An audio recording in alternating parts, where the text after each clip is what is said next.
Welcome to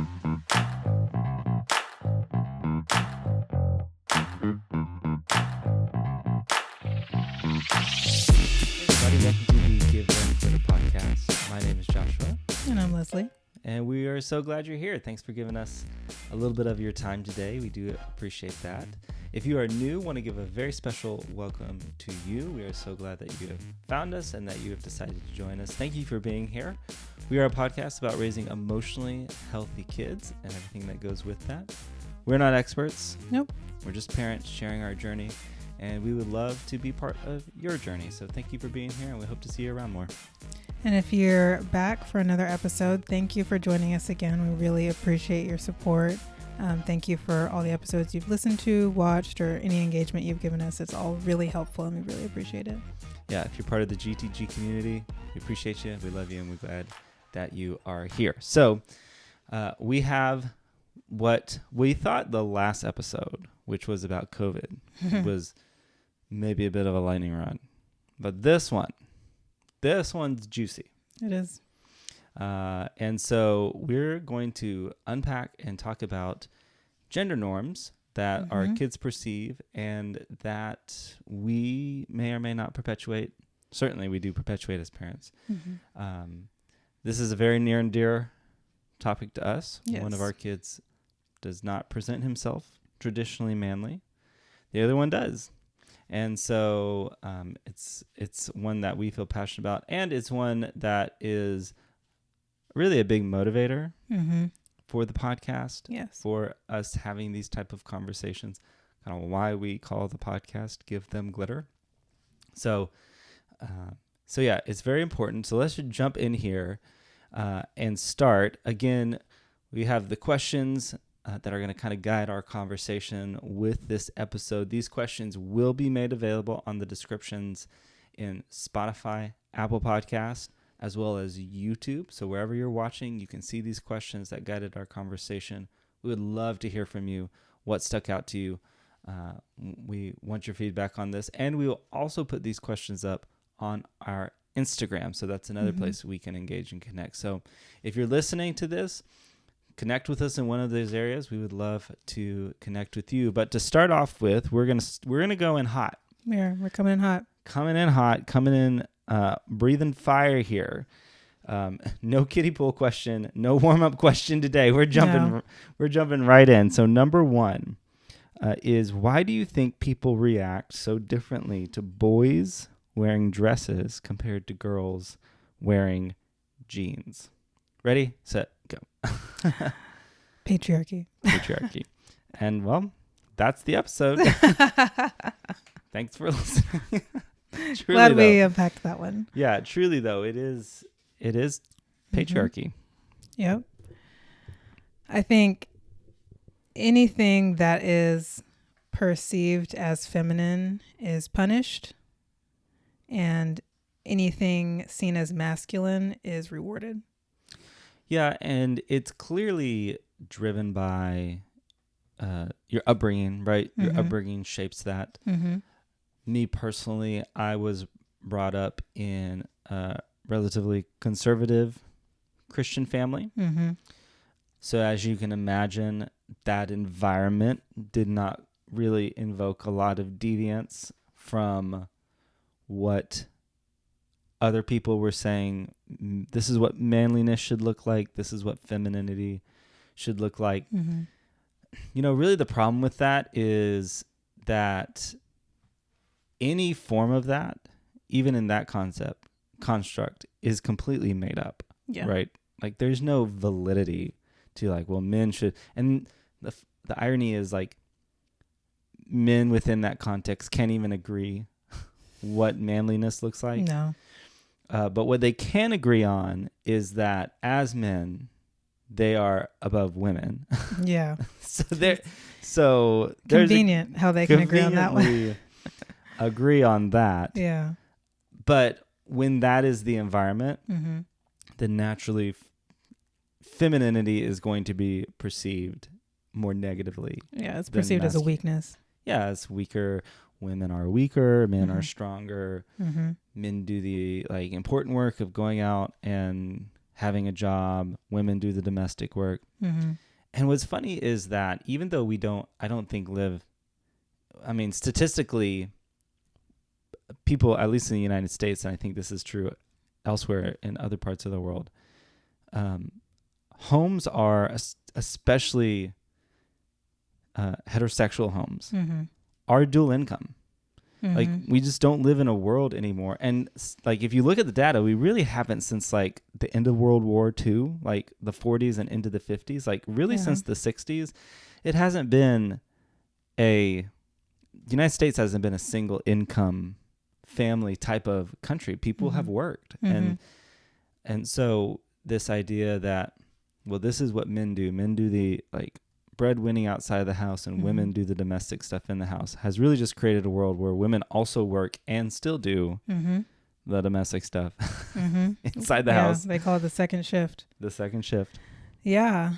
Yeah, when I was growing up, it's different because, not that I grew up in a different time, but like because I grew up in a Black household, like Black women have always worked. Like, I don't know if it's ever been considered especially in America with the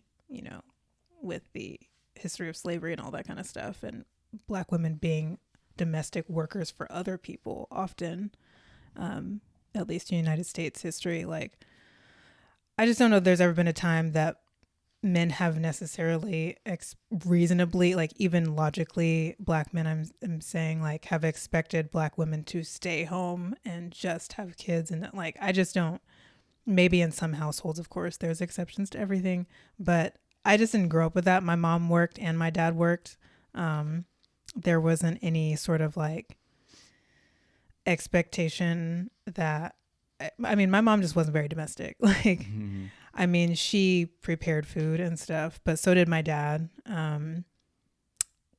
They did about the same amount of domestic work.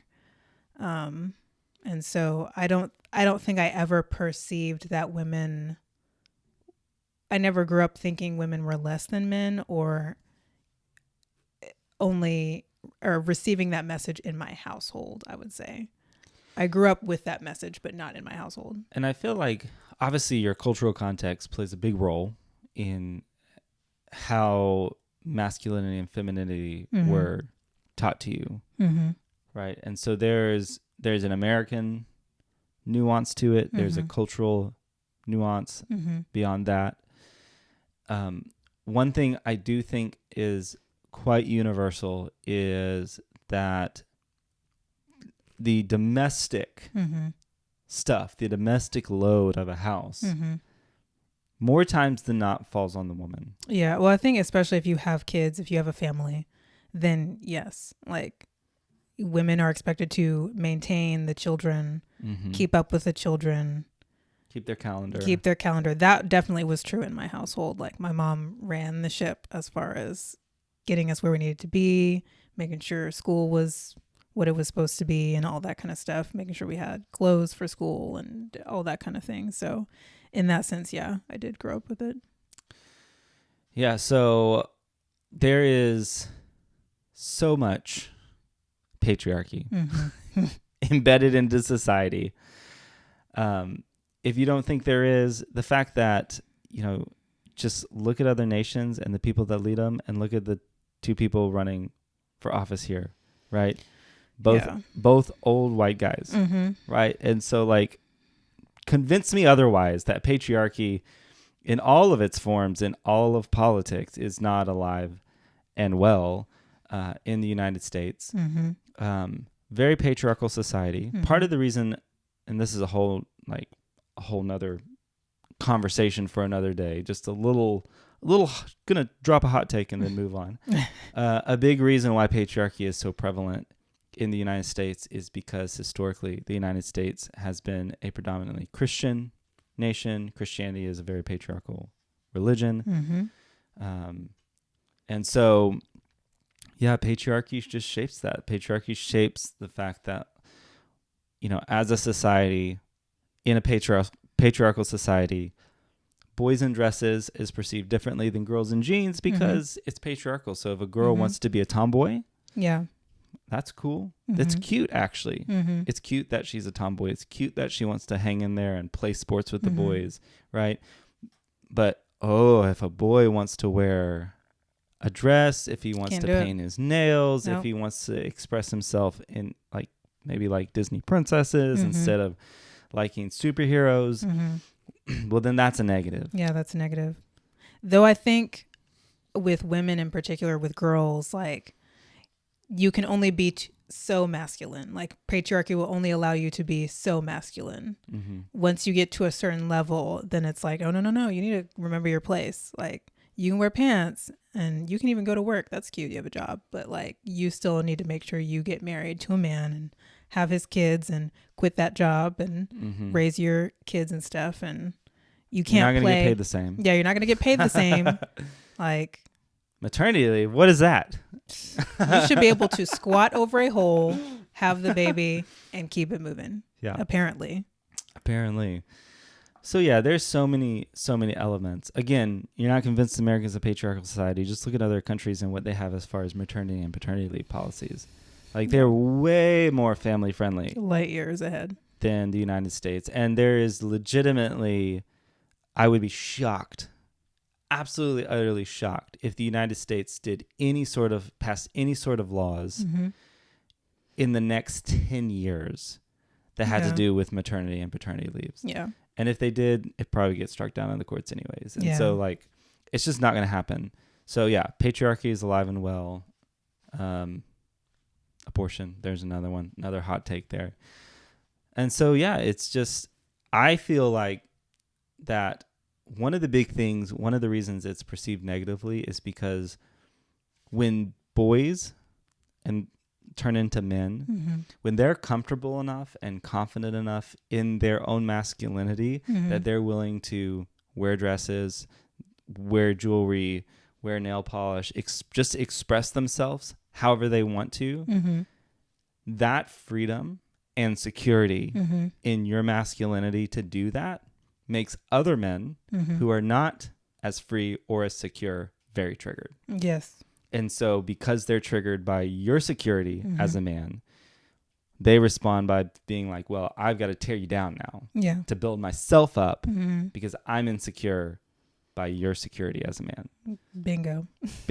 I mean, that's to me why men are triggered that way. Yes. And I would love for any one of those, He-Man woman haters to try to give me a reason otherwise. Why what historical justification do you have for hating men or male people presenting as anything other than what you think they should be as a man? Like, what historical context do you have? Because I have historical context that tells me men wear makeup, men wear jewelry, men wear wigs, men wear tights, men wear robes and dresses even. Like, I mean, I'm pretty sure judges in England still wear wigs. Yes, they still wear those like white powdery wigs when they go to court or whatever. Yeah, so men have historically worn makeup a lot.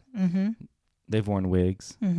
I mean, being a man like in the 14th century was basically to go out in public and drag. Yes, I mean, even literally like Romeo and Juliet, all of Shakespeare's plays, like back in that Elizabethan era, like when the theater really was coming to prominence, women, again, patriarchy, women were not allowed to act. They weren't allowed to perform. So men were in drag.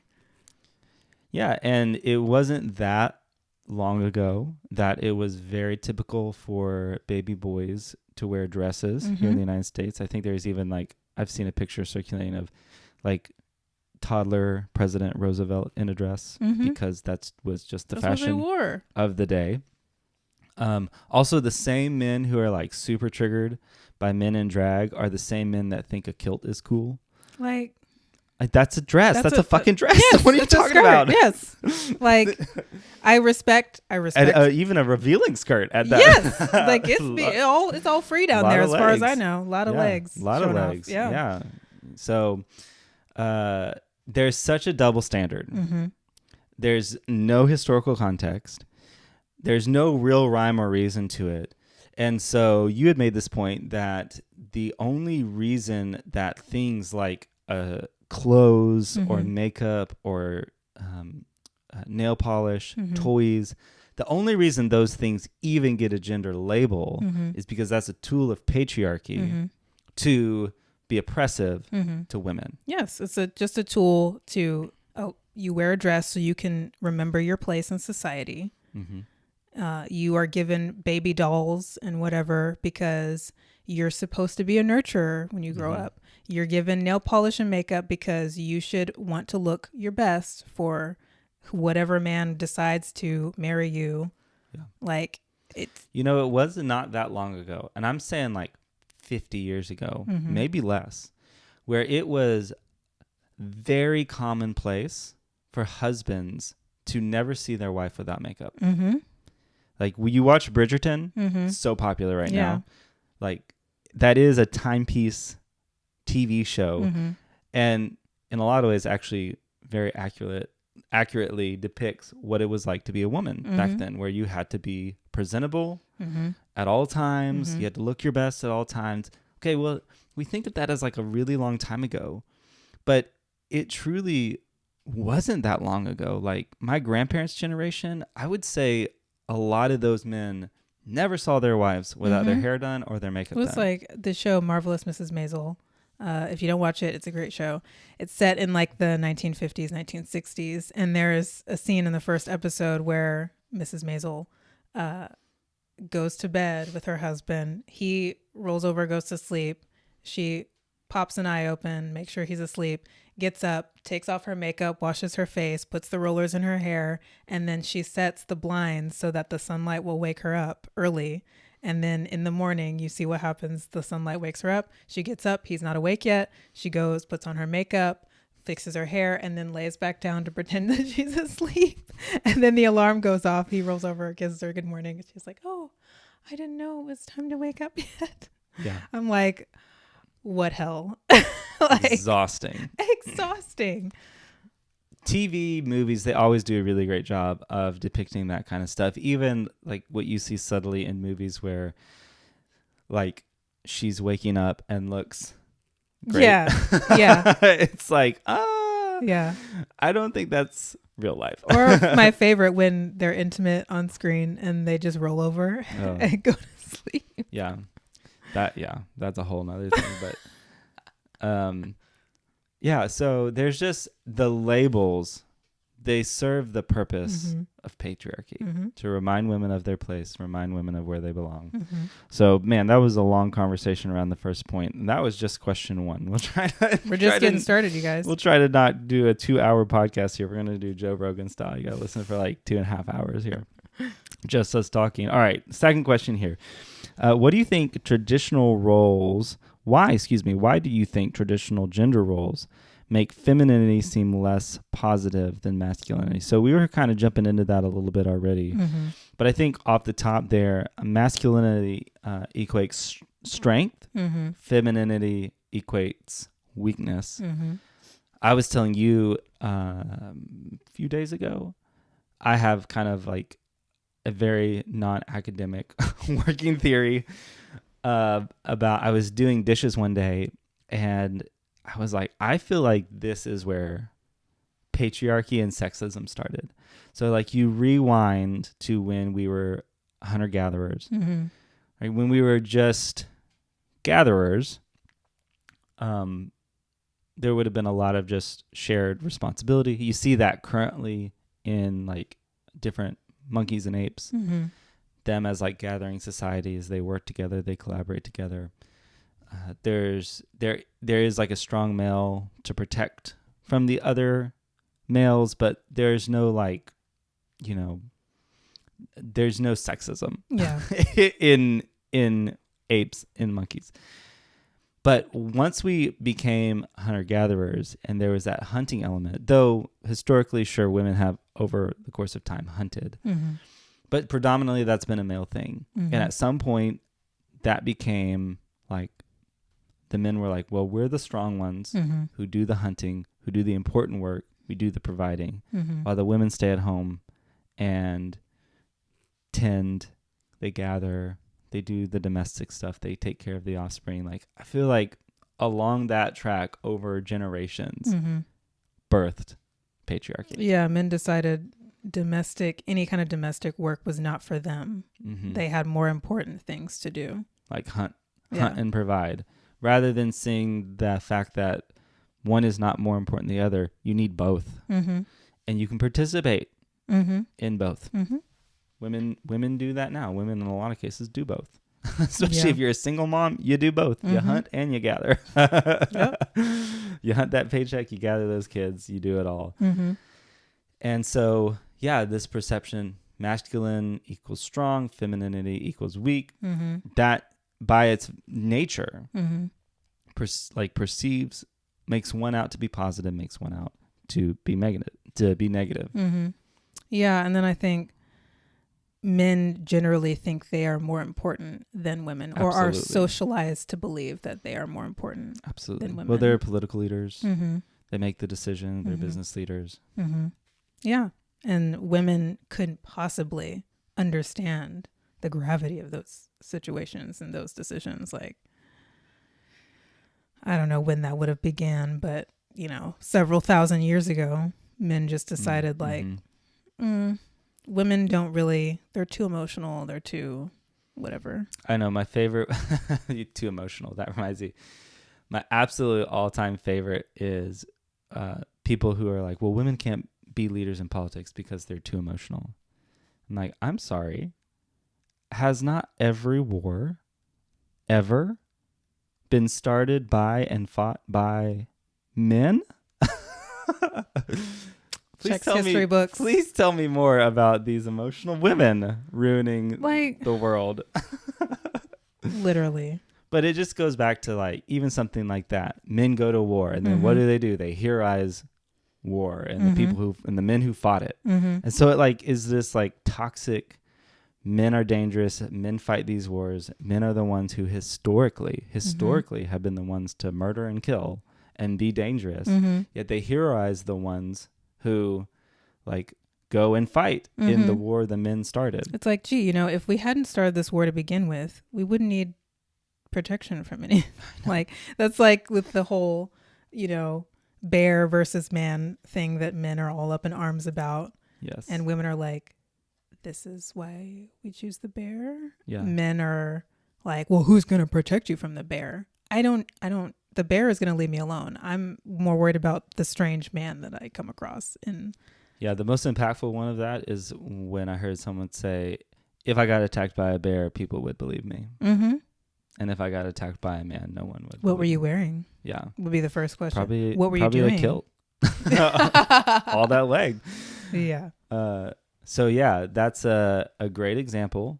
And see, men got so upset about that. As a man, when you don't operate out of insecurity, a scenario like that, I wasn't upset by it. I was like, yeah, that's valid, right? I can see why women would feel that way. Let me be the type of man that women feel safe around, right? You don't have to, when you are just insecure in your masculinity, then something like that is so triggering to you and you feel bad about it, and you've got to tear people down about it because you're triggered, you're insecure. Yeah. Yes. When you're not insecure about that shit, you don't have to be triggered. You don't have to be triggered about it. You can just not care. You can not take it personally, rather. Yeah, and that not take it personally thing, it's like, well, when you see when an insecure man sees a secure man expressing himself however he wants, well, that's now perceived personal to him because he's operating out of insecurity. And your security made me self-aware of my insecurities, and now it's personal. And that's why they get so loud. Yeah. But then you'll also see them do that same thing with women. Women are secure and they don't have a need, express a need for a man. There's a difference between wanting a man around because you want one and needing a man. And I would say now more than ever in history, women don't need men. They can work, they can provide, they can even have kids without a man really being around. so to speak. And I think a lot of men are triggered by that because they're like, well, I need to be needed. Like, I need to be needed. That sounds pretty emotional. yes, that shit is so emotional. Like, grow up. Crocodile tears for the men who need to be needed. Yeah. But then also men don't perceive value in things they don't have to participate in. Exactly. Like, they don't have to do the laundry, so they just expect it to get done, and that's that. Like, it just magically appears folded where it's supposed to be or something, and they don't care how it got there or who had to do the labor to do it. They just, or they don't have to have babies. They don't have to be pregnant. So they get to somehow legislate people that do. They don't see value in bodily autonomy. Yeah, with your healthcare. because they're like, well, I don't have to have kids, so of course I would get to dictate other people having to. I don't know. Yeah. I don't know I don't understand the mental gymnastics behind that one, but. Well, it's like the Catholic Church having a stance on abortion from an institution that for 1,500 years has been run only by men.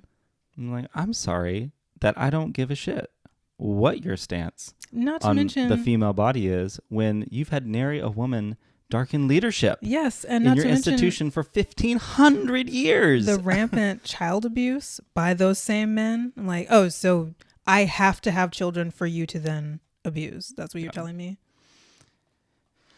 Yeah, that's a whole nother one. There's a lot to patriarchy, you guys. Religion and child abuse. Ugh. Yeah, and so the perceived value, the trigger man. I think before we move on, one last thing, like a little definition for me personally, what I perceive as how I would define toxic masculinity is the need to tear others down because of your insecurities. Yeah. And so however that manifests itself, whether it's in like a locker room culture, degrading women, sexism, all the way to like truly being a dangerous person. Yeah, like a incel or a homophobe. Yeah, then you are toxic in your masculinity because your masculinity has to tear other people down in different ways and forms, whether it's personally, socially, being, a brave keyboard warrior, so brave there, you have to tear others down because you feel like such shit about yourself that it's that whole thing of like, people talked about that when we were kids as a bully, like bullies try to like tear others down to make themselves feel better. Well, those guys grew up and they got a Twitter. And so, and we all know one of my favorite things to say is men would rather do anything than go to therapy. Anything. Including getting a Twitter account and spewing hate all over the internet. I'll say, so next question here, moving on to something a little more personal perspective here. How do we model and have conversations around gender as parents? So we've been spending quite a few minutes now pooping on men. So as a man, let me start off with this here and say we as men in a patriarchal society truly do play the most important role in dismantling a patriarchal society. And so as men, if you're listening, if you've hung in there this long and you are still listening to this podcast, good for you. You must be a pretty secure man. And know like, oh, they're not talking about me. They're talking about other men. Yes. Cool. It is on us to be the ones to set the example, I feel like. Which means we've got to participate fully in like the domestic work. We got to participate fully in having egalitarian relationships, in modeling, especially to our boys, what it looks like to be a secure man who doesn't have to tear anyone down, who doesn't have to bring anyone down, who can lift up people of all backgrounds, all ethnicity, all races, all genders, right?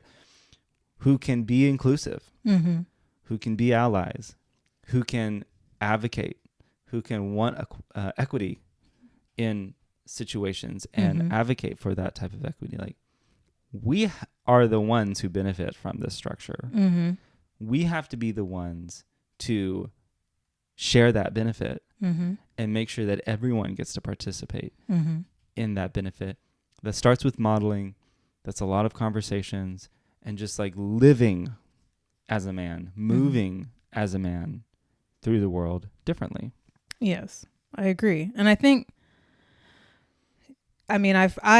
that kids, as parents, we are our kids' first perception of what gender roles are. Like when you're fresh out the gate as a baby, like you don't know what gender is. You don't know what that, women are supposed to do something and men are supposed to do something. Like, you are taught that type of stuff, usually by your family of origin, also by society at large.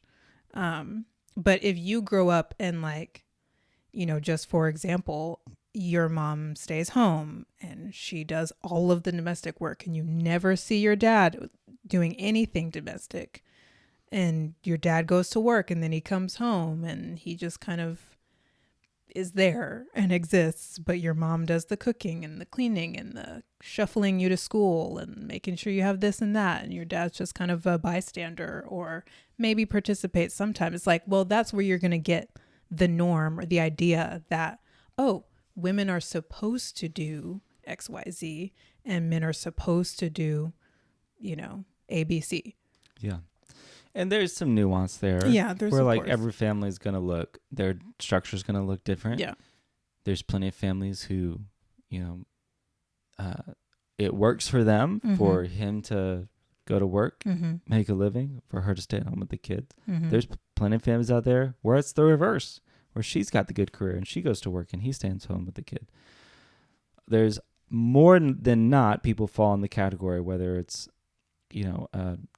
husband, wife, or husband, wife, whatever the combination is, right? Where they both have to work. Yeah. And so you're working in and sharing that.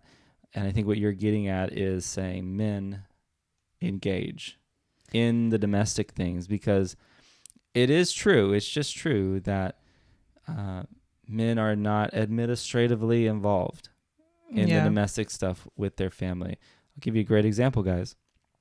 Great example here. I do our kids' laundry. I am responsible for their laundry. And let me tell you, that is a big fucking responsibility because every shirt is inside out. Every piece of pants are inside out. Or maybe it has one leg that's right and one that's long. Every sock is somehow just not taken off the correct way. You got to check everything for dirty clothes. You've got to check all the undies and pockets for rock, sticks, and all kinds of nature. Yes. So just as something as like taking a laundry basket of their clothes and putting it into the washing machine is like a 20-minute project, because you've got to just like undo everything. Yeah. And if you don't do it there, you're going to do it when you take it out of the dryer. The point is, it's a lot of work. And then you dry it and you're like, oh, it's this pile. It's not that much. An hour later, you have to fold all these little hundreds of tiny pieces, articles of clothing. Yes. It's a lot of work. Yes. And when stuff like that, it's like, it's, maybe for you as a man, it's like, okay, well, I'll take our clothes in the sheets. You take the kids' clothes in their sheets. For me, I do the kids' clothes in their sheets and towels. You take care of our clothes and sheets and towels, right? And so that's something where like we've figured out what works for us in splitting that up. But like I have to be an active participant in that. That can't all just fall on you. You have a job. I have a job. We have jobs. And it's not just your job. I've scheduled them and taken them to the doctor before. And I'll admit, though you're like, damn, he sounds so on point. He's so sexy and handsome. Like, he's the standard. You're the standard for me. For you, yes. Thank you all for those compliments. That's very nice of you, by the way. He's very humble. If you guys hadn't noticed.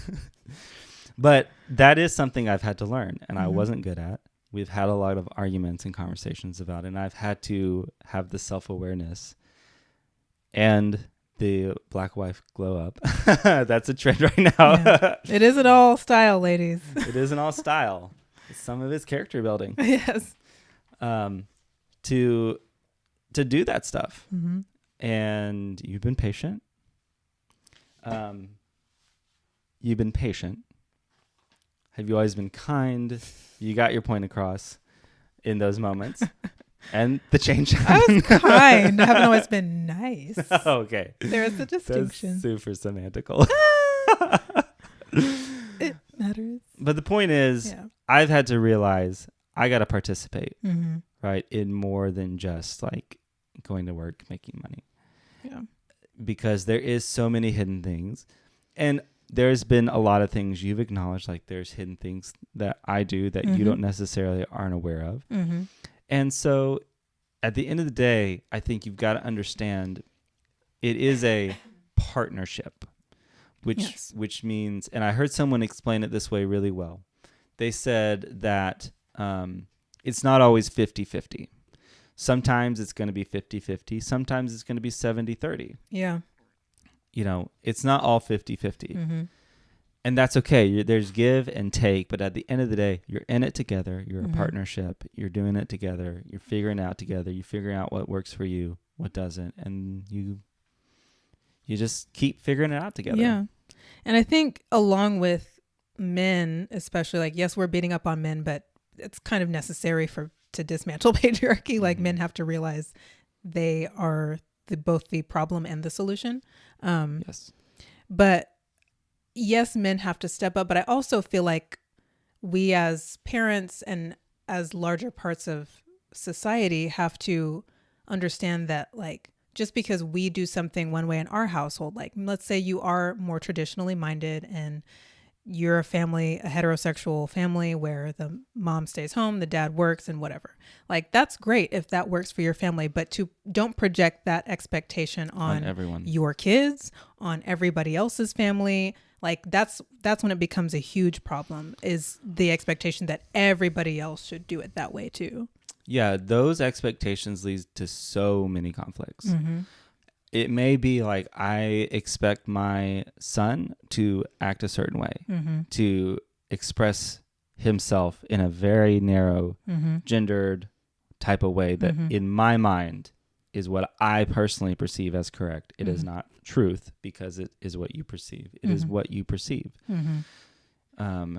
And so that's like an expectation that leads to a conflict. In this exact same way, if you grew up with parents who expected you to like give them grandkids by a certain age, yeah, you didn't meet that expectation. Now there's a conflict there. Well, where did that come from? It's not because of anything you did or didn't do. It's because they had expectations mm-hmm. that, oh, by the time you're, in your 30s, you're going to give me grandkids. Mm-hmm. You didn't do that. You didn't meet my expectation. Yeah. Well, now there's a conflict and you're left with like, well, I don't get to live my life. I don't get to figure it out. Yeah. I've got to like do it based on your standards. And that's the thing with gender mm-hmm. is, when it comes to things like clothes, toys, colors, mm-hmm. glitter, yes. right? It doesn't have a gender. No. It is just the thing that it is. Mm-hmm. And some people like it. Some people don't. If you do and they don't, and it doesn't harm you, shut the fuck up. Yes, literally. Like, yes, get over it. If it's not having to do, like, again with clothes, and we're going to have a part 2 to this episode to unpack the clothes and objects side of this a lot more in detail. But it's like, if it's not you having to wear a dress as a dude, like some dude over there who has nothing to do with your life, isn't related to you, you don't know them, they don't know you, they're wearing a dress. What does that have to do with your life? Nothing. So why do you need to get upset about it? Why do you need to feel anything about it at all beyond, oh, he's wearing a dress, moving on? Like, if it doesn't affect you, then no one cares. Why are you spending your energy on it? Yes, like, I don't understand that personally, why people will spend their energy on what someone else is wearing. Yeah, especially when it is so harmless. Yes. As, they want to paint their nails. Yes. Who like, cares? what does that have to They're do not with my your nails. life? Yes. They're not holding you down and putting nail polish on you. No, like, I personally don't paint my nails, and I personally don't have a problem with people who do, because they're not my nails. Like, oh well, like, and so, Yeah. That the having less expectations of like your kids fitting this or that. We've talked about that a lot on this podcast. Yes. Where expectations set us up for more times than not a lot of failure, a lot of conflict with our kids. Disappointment. A lot of disappointment. Unnecessary disappointment. Like there's one thing to have an expectation of like, we want you to be a loving person, a kind person, an accepting person. We want you to be someone that builds others up. You know, that's a character expectation. That's character. Yeah. Being like, well, we don't want you to like express yourself at all in a feminine way as a boy. You can't wear pink. That has You can't play with dolls. nothing to do with character. And it never changes the person. No, it never changes. Suppresses them. It never changes. Like, ask any queer person, for example, if their parents disliking that they're queer ever changed them being queer. We saw an amazing reel a few days ago. I forget who shared it with who, but this guy was talking about how nature is queer. And he talked about... Oh, I shared it with you. Yes. He talked about how animals who use camouflage are queer because they have to blend into their environment to be safe. Well, how many queer people have done that? Yeah. You know, and so like you can oppress that and they may blend in out of survival, but that's not going to stop them. Yeah. Once they get old enough to be out on their own, they're going to be themselves. Yes. With or without you as a parent. And that's the thing. I would much rather our kids discover, like I would rather support them and help them discover who they are. And through that process, have them know, I love you and I support you. Yes. And my love is not conditional based on how you perform whatever gender. Yeah. No. Because that is just performative. That's not unconditional love. No. That's a performative love. As long as you meet my expectations or you don't make me uncomfortable, we're okay. That's a big one. Like, as long as you don't make me uncomfortable, because I feel like almost all of us have some kind of relative or friend like that, where if you step out of the line that they have boxed you into, and I don't mean healthy boundaries, I'm talking about somebody who just doesn't enjoy being challenged on anything whatsoever. Like, the moment you challenge that, you hit that line they've drawn in the sand, then the relationship is at stake. Yeah. So last question here. Thank you guys for hanging with us through all this. I know it's not heavy. It's just I feel like we're fire breathing today. Yeah. Well, and we're unpacking something that it's like trying to talk about racism in 45 minutes. You know what I mean? Yeah. Like it's so deeply rooted in society. And it's very personal to us. Yes. Like I said, this concept, this idea of being different types of parents is a big motivator for us in this. And at the end of the day, as the podcast grows, this is what it's going to be. Yes. Like, if you don't like that and you're 40 minutes in now, super offended, first of all, why are you still listening? Second of all, like, now's a great time to jump off the train, because this train has got glitter and rainbows on it. Yes, this train is inclusive. We don't have barriers. The only barrier is you can't be an asshole. So as long as you're not an asshole, you're welcome here. Or an asshole. Either one. As long as you're not an asshole. Don't be either one. So last question here. What a transition that was. There's no like smooth transition. We're just going to leave that one there and move on. Rocky. We're just moving on. Yep. Last one here. Do you feel like our views on gender are changing as a society? And what do we think the future of parenting looks like when it comes to gender norms? Hard yes to the first part. I think our views on gender are changing because, for one, there are so many people who just don't strictly identify as male or female. They don't want to be put in that box, and I respect that and understand it. And like my favorite drag queen, one of my favorite drag queens, Patty Gonia, said, the one you're referencing, nature is queer. You know, and so I don't have a problem with that. But I think that has the coming out of non-binary people specifically has kind of opened the floodgates for society at large to be like, hey, what does gender even mean? Like for a long time, we weren't talking about what gender meant, really. We weren't having broad conversations about gender versus sex or any of that sort of thing, gender roles. And now, like, yes, due in large part to like drag queens and stuff, everybody's participated in their own way and played their own role to get us here. But I think non-binary people specifically, because many of them don't subscribe to either specific human gender, it's really broadened a lot of people's perspectives, mine included, on like, what does gender even mean?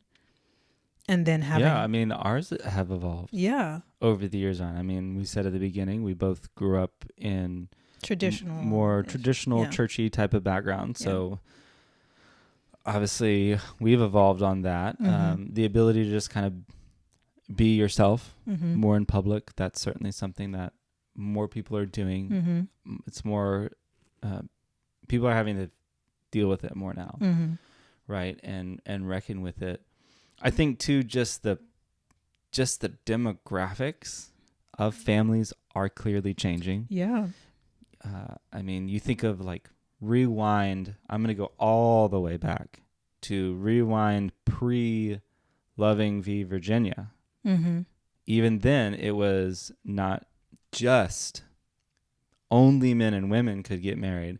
Only men and women of the same race could get married. And so since that in the 60s, fast forward to now and some of the other things that have happened, okay, well now families just look different. Yeah, you can have two moms, you can have two dads, you can have non-binary parents, you can have trans parents. There's a lot of different, you have single parents of any and all genders. And even the fact that like now, I think the number is like 20 to 25% of all new marriages are multiracial. Yeah, interracial. And interracial marriages. Yeah. It's like, okay, well, that's a huge shift. And even just that conversation where fast forward 50 years ago, I mean, it was still a really hot button issue. Yeah. And so the family dynamic in your view, in my view, like it is diversifying in a lot of ways. It's creating just a lot more families that look like the rainbow, really, truly, in many ways. And so I think the idea of the traditional family is changing. Yes. Not that it's going away. There's always going to be hetero couples. There's always going to be people who, like white people who marry white people and black people who marry black people or whatever. And the thing is, there's nothing wrong with that. No. Just don't. Well, however you express yourself as a family unit, just don't tear anyone down. Yes. Again, do no harm, bring no harm. Yes. Don't expect because something is what you want or what you chose. Don't project that onto other people and expect that should be also what they choose. Or that your expression of it is correct. Yes. And theirs is wrong. Yes.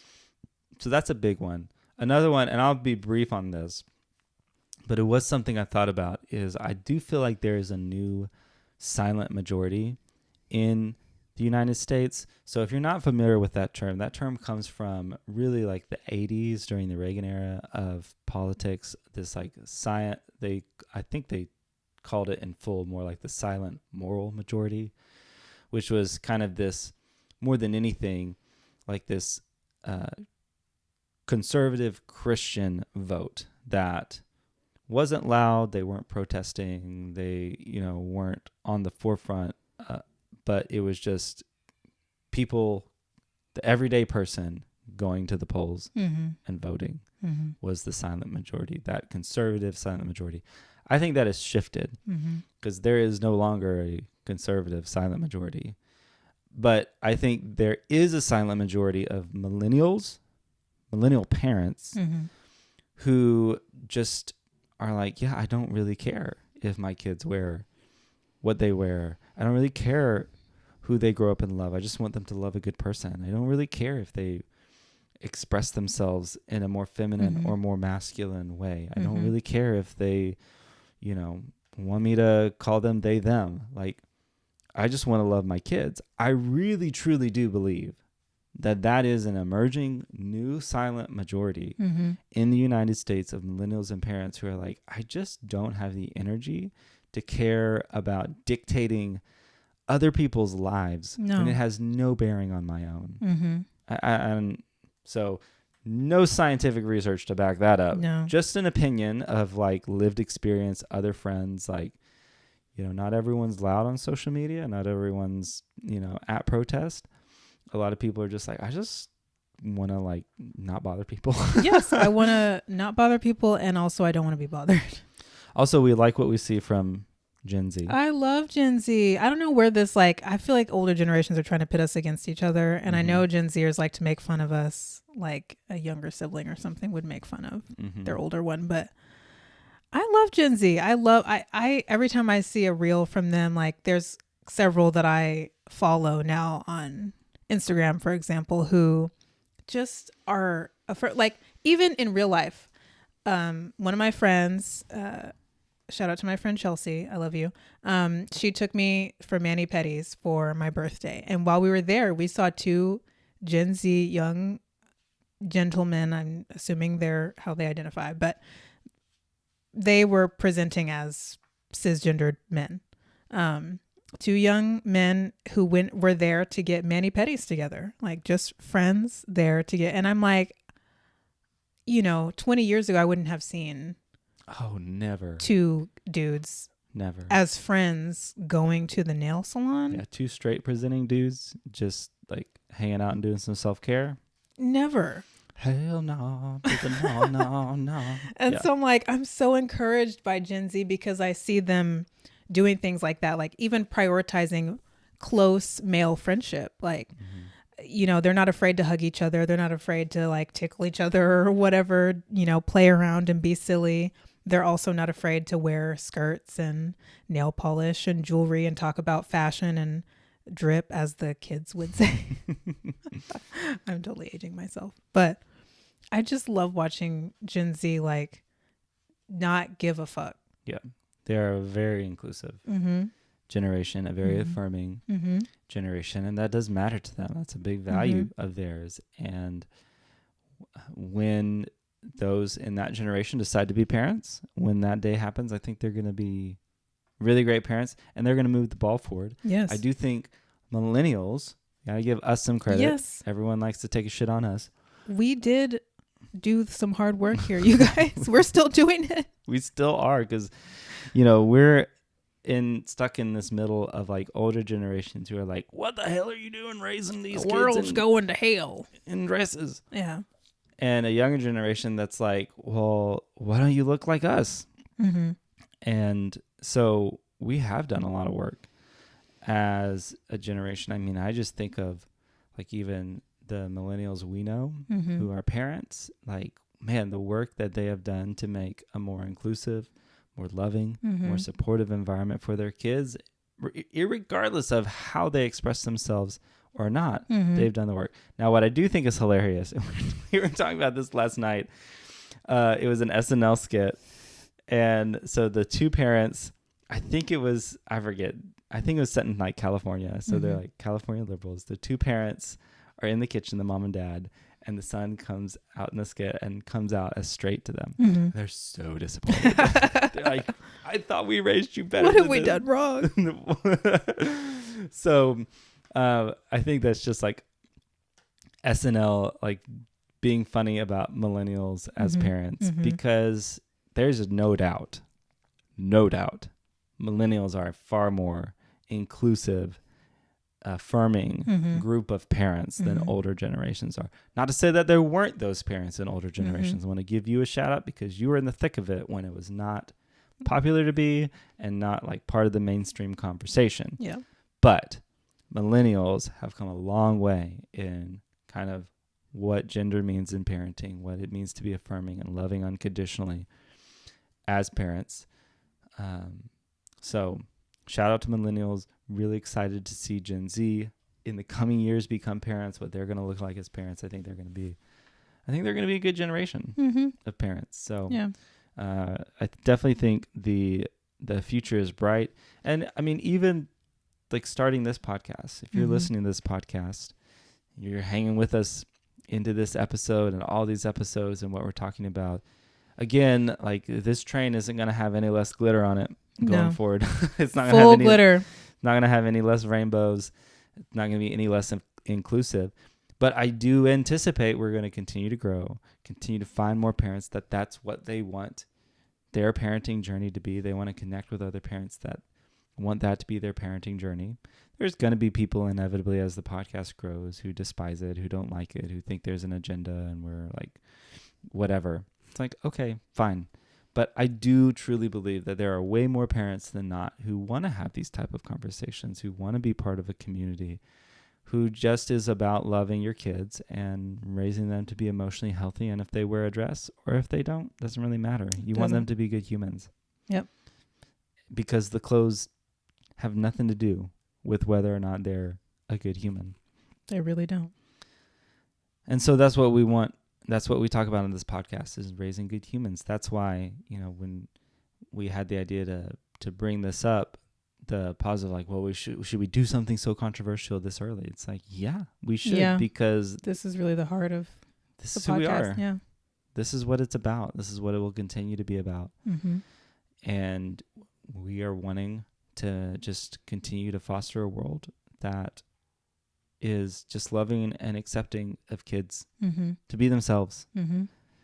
And so yeah. Yeah. Excited about, truly, and I'm not being hyperbolic or just saying this. I am excited about the future and what we see from parents and what we're trying to foster in the next generation, like our kids' generation, what we see coming up with Gen Z. I do think, we did poo-poo men a lot. I do think there are a lot of men who just are not about that. Yeah. Millennial men and Gen Z men give me hope. Yes. For men in general. Yeah. Even in something as simple as, and I forget the exact year, but I want to say it was like back in early 1980s. Mm-hmm. It was something like 65% of men had not changed a diaper of their kid. And the number today, I want to say I don't remember exactly where it is. I want to say it was closer to like 8 to 12, somewhere in there, which is still a high number. Okay. Obviously that number needs to be 0. Yeah. But in that amount of time, for it to go to 2 out of every 3 men had not changed their own kids' diapers. That is ridiculous. To where now it's like, if you're 1 out of 10, you're an outlier. Yeah. Like, okay, that is basic. Like, let's not like pat everyone on the back for that's doing basic stuff. But I'm using that as an example to say, like, the conversation has gotten more broad. There are men who are doing it differently, who are trying to be better. And I think that's a good thing. And so I think there's a lot of people who want to head in the right direction. There's a few people who are really, really loud and ugly about not wanting to head in the right direction. Yeah. But we just got to remember there's less of them than there are of us. And at the end of the day, love wins. Yes. And so we're going to be on the side of the winning team and let love win. So thank you guys so much for listening today. We hope you enjoyed the podcast. We would love to hear from you. We would. All these questions that we went through, they will be again on Spotify, Apple Podcast descriptions, as well as the YouTube description on our YouTube channel. So for wherever you're watching, wherever you're listening, there's different ways to engage. We will also have these questions up on our Instagram account. So feel free to go there at Give Them Glitter Podcast. Drop a comment. Let us know which of these stood out to you, which of these resonated with you, which of these kind of meant the most to you, got you most stirred up. We'd love to hear from you. Also, if you are listening on Apple Podcasts or on Spotify, one of the best ways you can help the show grow is by giving us a 5-star review. We would really appreciate that. It would mean the world to us if you would take a minute to do that. And if you're on YouTube, watching this on YouTube, thank you. If you could like this video and subscribe to the podcast, we would love for you to join the GTG community. Yes. And as always, if your kids are safe and they know they're loved, then you're doing it. That's right. Thank you guys for listening. We love you. And we'll see you next time. See you next time.